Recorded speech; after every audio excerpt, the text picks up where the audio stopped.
Tamam işte bu tamam. Hayır.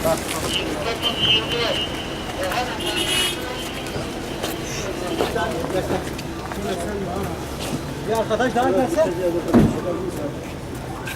Tamam hadi.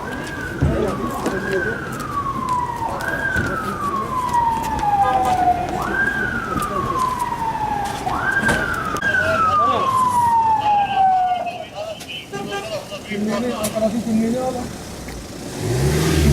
Kimliğini vermediler ya. Herkes al kimliğini. Tamam. Bakayım kapat.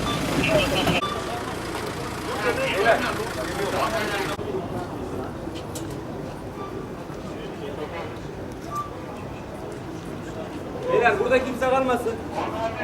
Hadi uzaklaşın. Yok arabam var mı? Nerede var? Aşağı. Aşağıdan da lan. Sen çıkarsın ya. Çık. Hadi araba kapatırsın. Niye geçin aşağı? Bura açılmaz ha burası. Taksiciler de dahil. Herkes daha geriye çekin.